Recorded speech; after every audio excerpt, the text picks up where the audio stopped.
Hello बच्चों, कैसे हो आप लोग। हैप्पी नवरात्रि आप लोगों को। और आज से नवरात्रि चालू हो गए हैं और देखो आपको शायद बैकग्राउंड में म्यूजिक भी आ रहा होगा। तो हमारे मतलब स्टूडियो के पास में भी एक फंक्शन होता है नवरात्रि का जो होता है 10 दिनों का। तो शायद अब जो भी रात में लेक्चर्स आएंगे थोड़ा बहुत आपको भजन भी सुनने को मिलेगा। सुन लेना यार, अच्छी बात है ना। भगवान की कृपा बरसेगी आपके ऊपर। Let's start the topic. आज हम बात करेंगे अदर देन कैश की। लास्ट लेक्चर में भी हमने अदर देन कैश पढ़ा था और जब हमने लास्ट लेक्चर में अदर देन कैश पढ़ा था तो मैंने बेसिक कुछ कॉन्सेप्ट और कुछ क्वेश्चन कराए थे 33 तक। आज उसको थोड़ा एडवांस वर्जन पे ले चलते हैं जो आखिरी टॉपिक अदर देन कैश का रह गया। बहुत ही इंपॉर्टेंट टॉपिक है अदर देन कैश। जैसा कि मैंने आपको कहा था कि यहाँ से एग्जाम में आएगा, मतलब आएगा और 4 नंबर का आएगा, चाहे वो शेयर से आ जाए चाहे फिर डिवेंचर से, क्योंकि दोनों चैप्टर में अदर देन कैश पढ़ना है आपको। ठीक है, तो लास्ट क्लास में हम पढ़ रहे थे जो क्वेश्चन में ये था कि हम कोई एसेट्स खरीद रहे थे और पेमेंट कर रहे थे। इतना हमने पढ़ लिया। आज हम बात करते हैं, सपोज हमने किसी का पूरा बिजनेस ही खरीद लिया। तो एक बात बताओ, अगर हम किसी का बिजनेस खरीदेंगे तो उस टाइम पे तो उसके पास एसेट्स के साथ साथ लायबिलिटीज भी हो सकती है। तो आपके पास एसेट्स के साथ साथ लायबिलिटीज भी आएगा। तो जब हम किसी का बिजनेस खरीदेंगे, एसेट्स और लायबिलिटीज दोनों होगा, उस केस में क्वेश्चन कैसे होंगे वो हमें करने हैं। मतलब टॉपिक है आपका assets and liabilities both purchase. तो स्टार्ट द टॉपिक। तो हमारा टॉपिक है assets and liabilities purchase. Assets and liabilities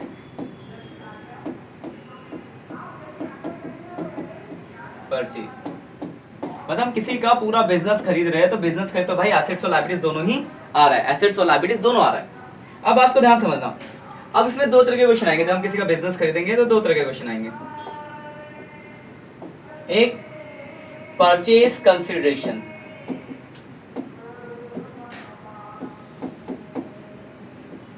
given. दूसरा purchase consideration not given.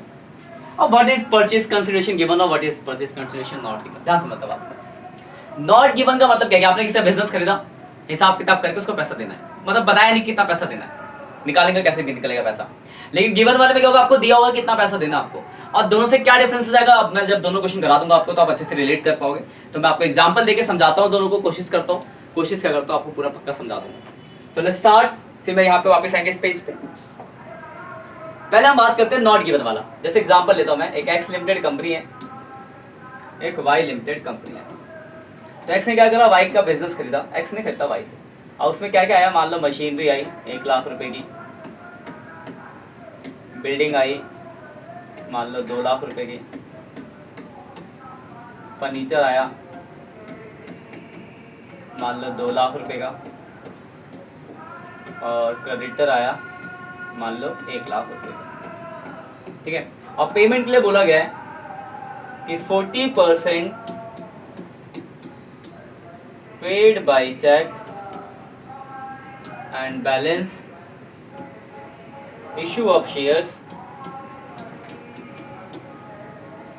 10 each at 20% premium. ठीक है, आपका क्वेश्चन है।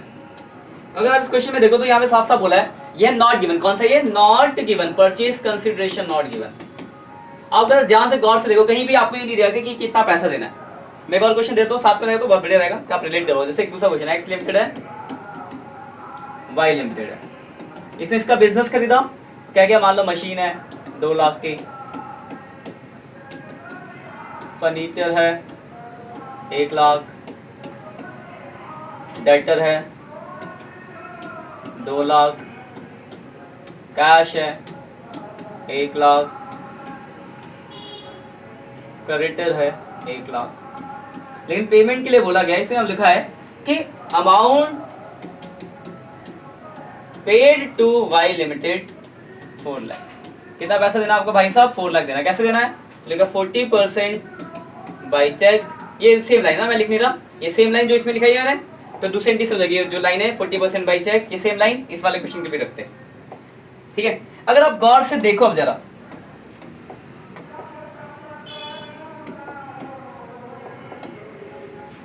यहां पर क्या था कि कहीं भी नहीं बोला था कि कितना पैसा देना है। लेकिन जैसे आप इस क्वेश्चन पे आते हैं, यहाँ एक बात बोल दी कि अमाउंट पेड जो है कितना देना है आपको, 4 लाख। ये that is purchase consideration given, आपको बता रखा है कि आपको कितना पैसा देना है, और पिछले में नहीं बताया था। तो इस छोटी सी वजह से क्या फर्क पड़ेगा उसको देखते हैं। तो पहले नॉट गिवन देखते हैं, फिर गिवन देखेंगे, फिर इसकी बात करते हैं हमने। तो हम एंट्री जानते हैं क्या होती है एंट्री। एंट्री होगी आपकी जो भी आपने खरीदा, यानी जितने भी एसेट्स है, मशीनरी, अकाउंट, डेबिट। कितना, 1 लाख की मशीन है, बिल्डिंग, अकाउंट, डेबिट। बिल्डिंग कितनी, 2 लाख की बिल्डिंग है। फर्नीचर, अकाउंट, डेबिट,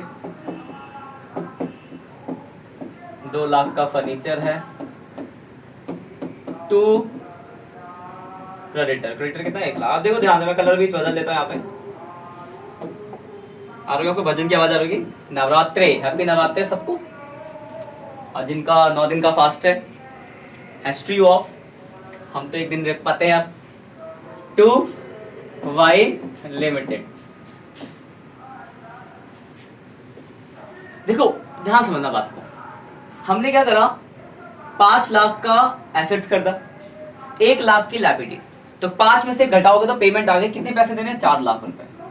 तो यहाँ पे बैलेंसिंग फिगर निकलेगा पेमेंट की, कितना पेमेंट देना है। तो एसेट्स में से लायबिलिटीज को घटाओगे तो पेमेंट निकल जाएगा इस वाले में। अगले वाले में ये नहीं होगा, देखेंगे क्या होगा इसमें। अब आगे आते हैं दूसरे में, हमें अब वाई लिमिटेड को पेमेंट कितनी पेमेंट करनी है, 4 लाख। और पेमेंट जैसे क्या, उसके तो बनाना पड़ेगा भाई साहब वर्किंग नोट, तो यहाँ बनाते हैं वर्किंग नोट। अमाउंट कितना पेबल है, amount payable to Y, 4 lakh रुपए देने हैं। पेड किया 40% चेक से, ये आपने पहले बना रखा है, पढ़ा रखा है, मतलब वर्किंग नोट पिछले लेक्चर में भी। 160 बच गया 240, तो मैं शॉर्ट ऐसे ही दे देता हूँ। हम लिखते हैं फेस वैल्यू ऑफ शेयर्स, 10 रुपए का शेयर है और आप बेच रहे हो प्रीमियम पे, 2 रुपए का प्रीमियम, 12 के रेट से दे दो। हम निकाल देंगे नंबर ऑफ शेयर इशू, क्या ऐसे निकलेगा, 2,40,000 रुपए देने हैं और 12 रुपए का एक शेयर है, यानी 20,000 आपके शेयर आ गए। ये वर्किंग नोट कुछ भी नया नहीं है, पुराना वर्किंग नोट है। और ये मैं इसमें थोड़ा सा अंडरलाइन, मतलब कलर येलोशिश कर देता हूँ, येलोशिश ये रहा, दिख रहा होगा आपको, रंगीन थोड़ा सा दिखे मस्त। ये 20,000 शेयर्स है, ठीक है। आते हैं अपने कलर पे वापस। तो वर्किंग नोट पुराना ही है। अब देखो वाई लिमिट, अब पेमेंट की एंट्री पुरानी, वाई लिमिट को पेमेंट किया टू बैंक, कितना पेमेंट किया भाई साहब, बैंक से 1,60,000 रुपए, 2 शेयर कैपिटल और 2 सिक्योरिटी प्रीमियम रिजर्व। तो हमने 20,000 शेयर दिए, तो 20,000 पे 10 और 20,000 पे 2, तो 2 लाख यहाँ आ गया, 40,000 आपका यहाँ आ गया। तो अगर आप ध्यान से देखो इस क्वेश्चन के अंदर, तो देखो दूसरी एंट्री में तो कोई फर्क ही नहीं है, पुरानी एंट्री पेमेंट की एंट्री, फर्स्ट केस जो लास्ट लेक्चर में देखा था वहां भी ऐसे ही तो देखा था। इसमें याद रखना कि एसेट्स में से लायबिलिटीज घटाओगे तो पेमेंट निकलेगा, यह है जब परचेज कंसिडरेशन नॉट गिवन। आप इसका स्क्रीनशॉट ले लो, ठीक है। अब मैं गिवन वाला बताता हूँ, ये रहा गिवन, इसमें गिवन था। अब भाई साहब देखो गिवन होने की वजह से क्या फर्क पड़ेगा, कुछ तो फर्क पड़ेगा, तभी तो बात है, क्योंकि बिना बात की कोई बात नहीं होती। अब देखो ध्यान से, हमने क्या लिखा था, मशीनरी, तो मशीनरी अकाउंट डेबिट, कितने की मशीन है भाई साहब, 2 लाख की। और क्या है, furniture, furniture account debit 1 lakh. उसके बाद क्या, डेटर, तो डेटर अकाउंट डेबिट कितना भाई साहब, 2 लाख। आराम से करना, तसल्ली से। कैश है तो कैश अकाउंट डेबिट 1 लाख और 2 क्रेडिटर, और क्रेडिटर कितना भाई साहब, 1 लाख और 2, क्या नाम इसका, कलर बदल देते हैं भाई साहब, उसका अमाउंट जो भी, क्या नाम उसका, वाई लिमिटेड। और देखो वाई लिमिटेड पिछले में बैलेंसिंग फिगर निकलता था, पर यहाँ दे रखा भाई साहब कितना पेमेंट करना भाई को, 4 लाख। तो ये तो दिया हुआ है, तो ये तो बैलेंसिंग फिगर नहीं निकलेगा, क्योंकि purchase consideration is already given. आपको परचेज कंसिडरेशन गिवन है, तो भाई निकलेगा क्या, बैच तो कर दिया रखना, परचेज कंसिडरेशन दिया हो तो ये नहीं कि दोनों साइड बैच हो जाएगी, बचेगा। और याद रखना क्या बचेगा, अगर डेबिट में बचेगा तो गुडविल, ठीक है, और अगर क्रेडिट में बचेगा तो कैपिटल रिजर्व। बस यही परचेज कंसिडरेशन होने का फर्क है। मतलब क्या होगा, यहाँ पे आपको पिछले वाले में क्या था, देखो पिछले वाले में पेमेंट हमने निकाली थी बैलेंसिंग फिगर, ये 4 लाख एसेट्स में से लायबिलिटीज घटा के, बट इसमें आएंगे तो ये आपको ऑलरेडी गिवन है। तो इस केस में क्या होगा कि जो भी बचेगा बैलेंस वो चले जाएगा, अगर क्रेडिट में बचता है तो कैपिटल रिजर्व, और अगर डेबिट बचता है तो क्रेडिट। यहाँ भी देख लेते, देखो क्रेडिट में देखो कितना, डेबिट में देखो कितना, 2 2 4 5 6 लाख है, 6 लाख रुपए। यहाँ देखो कितना, 5 लाख। तो क्रेडिट में बचा है तो ये 1 लाख रुपए का आपका कैपिटल रिजर्व आ गया।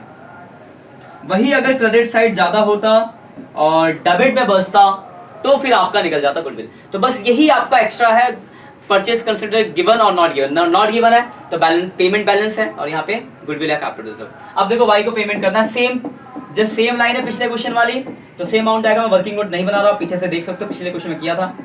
टू बैंक है, सॉरी कैश नहीं है, तो मैं वापस क्यों आप लोगों का टाइम वेस्ट करूँ फालतू, वही बनाना है। तो बैंक में आएगा 1,60,000, अमाउंट आपको याद ही है, और 20,000 शेयर आए थे, 2 शेयर कैपिटल और 2 सिक्योरिटी प्रीमियम, तो 2 लाख इसमें आ जाएगा, तो 40,000 इसमें आ जाएगा, खत्म हो गया। चाहिए तो सेम ही है। देखो मैं एक बार आपको दिखा दूं, मैं यहाँ पे ऐसा यहाँ बताता हूँ। देखो नॉट गिवन में क्या होगा, गिवन और नॉट गिवन है ना, तो एक एक करके समझो। अगर नॉट गिवन है तो बैलेंस जो निकलता है वो निकलता है पेमेंट, क्योंकि पेमेंट ही आपको गिवन है तो निकालना है। लेकिन अगर गिवन है तो पेमेंट तो दे रखा, तो फिर बैलेंसिंग क्या बचेगा, तो अगर क्रेडिट में है तो कैपिटल रिजर्व, और अगर डेबिट में बचता है तो गुडविल। यही आपका कॉन्सेप्ट है। देखो ये स्क्रीनशॉट लो, देखो ये करा हमने, ये नॉट गिवन था तो पेमेंट निकाली हमने वाई लिमिटेड की एसेट्स में से लायबिलिटीज घटा के दूसरे एंट्री से। लेकिन वही अगर जैसे गिवन आया तो पेमेंट दी हुई थी तो गुडविल यहाँ निकला है। वैसे तो इस क्वेश्चन में कैपिटल रिजर्व निकला, लेकिन अगर डेबिट में बचता तो गुडविल निकलता है। इसका भी स्क्रीनशॉट लो, ठीक है। अब क्वेश्चन ये बनता है कि आपको कैसे पहचान में आएगा कि इसमें परचेज कंसिडरेशन गिवन है या नॉट गिवन। तो आपको जैसे क्वेश्चन दिखाता हूँ, सही है, बोलता है बुक का क्वेश्चन है, Bhushan lamp limited issue 30,000 shares of 100। देखो 30,000 शेयर इशू करे, 100 का एक है। देखो अब तक किसी क्वेश्चन में नंबर ऑफ शेयर नहीं दिए, यहाँ दिए रखा है, मतलब आपने 30 लाख रुपए के शेयर इशू करे, that is purchase consideration given. और क्या क्या लिए सब, मतलब परचेज कंसिडरेशन कितना हो गया भाई साहब, 30 लाख रुपए। अब ये सब एसेट्स है, 1 2 3 4 लायबिलिटी। देखो जोड़ूंगा, देखो डेबिट में क्या होगा, अगर मैं पहले एंट्री करके दिखाऊं आपको, बहुत सिंपल भी है। प्लांट अकाउंट डेबिट, कितने का प्लांट है, 7 लाख का। एक क्वेश्चन कराई देता हूँ, बुक का बोल के सर कराते ही नहीं हो, हमसे ही दे। तो लैंड एंड बिल्डिंग है कितने का भाई साहब, 12 लाख का। स्टॉक कितने का है, 9 लाख। टू क्रेडिटर कितना है, 2 लाख। और जो पेमेंट है, क्या नाम है उसका, किससे करता है, शर्मा से, शर्मा एंड कंपनी, कितना पेमेंट करना है, 30 लाख। अब आते क्या निकलेगा, देखो ध्यान से देखना, कलर भी बदल देता हूँ कि आपको दिखे अच्छे से। देखो क्रेडिट का हो रहा है 32 लाख, ये 32 लाख है, और डेबिट का हो रहा है 12 7 19 20 28, तो 4 लाख रुपए डेबिट में बच गया। और अगर डेबिट में बचता तो क्या निकलता है, बोलोगे सर गुडविल आएगा। बिल्कुल बढ़िया, गुडविल आएगा। दूसरी एंट्री पेमेंट करना है किसको, वाई किसको, शर्मा को। कितना पेमेंट करना है शर्मा एंड कंपनी को, 30 लाख रुपए। और यहाँ तो कोई वर्किंग नोट ही नहीं बनाना, हमने पेमेंट जो किया शेयर कैपिटल से किया, 30,000 शेयर 100 रुपए वाला, तो 30 लाख रुपए की पेमेंट हो गई, बस खत्म। पेमेंट के लिए कुछ होता 40% 20% तो वर्किंग नोट भी बनाते, तो बहुत छोटा हो गया। क्लियर बात, आगे और देखो, इसमें भी देखो देखो पहले है sure limited purchase running business of M S Rai brothers for the sum of 15 lakh. 15 lakh में रनिंग बिजनेस कर लिया। पेमेंट कैसे करना है, देखो 12 लाख दिया, 10 रुपए वाले शेयर, मतलब 12 लाख का शेयर दिया, एंड बैलेंस 3 लाख रुपए चेक से दिया। ये सब सामान करता है, गुड। इसमें ऐसे कैपिटल रिजर्व आएगा, आंसर 1 लाख करके देखना आपके लिए। दिक्कत है तो कमेंट करना, कोई ना कोई आपको रिप्लाई देगा, मतलब मैं ही दूंगा। और देखो तीसरा भी है, थोड़ा ऊपर ले चलते हैं इसको, देखो यहाँ भी यही है। देखो लिखा Sandesh limited took over the assets, assets लिया 7 लाख का, and liabilities of 2 lakh, 2 lakh की liabilities from Sanchar limited of the purchase. देखो हलवा है, परचेज कंसिडरेशन ऑफ दिस, पहली एंट्री हो गई। फिर पेमेंट के लिखा कि 8,500 पेड बाय ड्राफ्ट, मतलब चेक, एंड बैलेंस के बदले क्या करे, shares of 10 each at a premium of 10%। Simple है ना। तो ये क्वेश्चन पे आप 3 ही क्वेश्चन था, तो मैंने देखो ऑलमोस्ट अदर देन कैश का जितना भी टॉपिक्स था सब कुछ आपको कवर अप करा दिया। यही आपका टॉपिक है अदर देन कैश का, जिसमें 2 तरह के क्वेश्चन आते। पहले जो पहले लेक्चर में देखा था बेसिक्स वाले, जहाँ पे हम सिर्फ एसेट्स करते थे और पेमेंट करते थे, और दूसरे जो हमने आज देखे, किसी का हम रनिंग बिजनेस खरीदते हैं तो एसेट्स के साथ साथ लायबिलिटीज आती है, तो इसमें परचेज कंसिडरेशन गिवन और नॉट गिवन वाला ये जो सीन होता है, नॉट गिवन तो पेमेंट निकलती है बैलेंसिंग फिगर, और गिवन होता तो गुडविल या कैपिटल रिजर्व निकलता है। तो इसी के साथ आपका ये टॉपिक खत्म होता है। इस टॉपिक के जितने भी क्वेश्चन आप प्लीज सारे कर लेना, तो एग्जाम में पक्का ये आएगा ही आएगा, और बहुत ही आसान सा टॉपिक है, कोई दिक्कत नहीं होने वाली आपको। ठीक है, मिलते हैं नेक्स्ट सेक्शन में, तब तक के लिए बाय बाय।